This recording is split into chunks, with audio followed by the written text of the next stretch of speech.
This video I'm going to walk you through how to use Meta AI to generate image on WhatsApp. Now I want to generate an image on WhatsApp. I'll simply tell the Meta AI what to generate. Let's I want to use the voice option instead of typing it.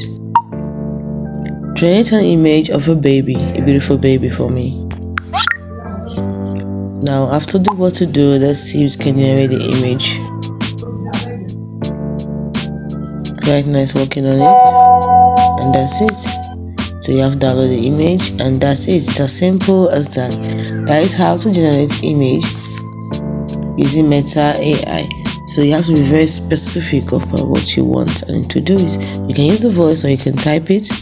There's one place I want to type it.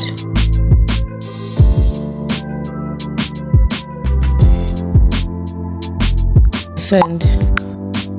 Give it a few seconds.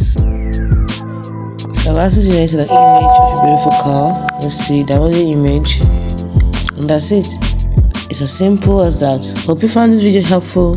If you did, like and subscribe to the channel for more.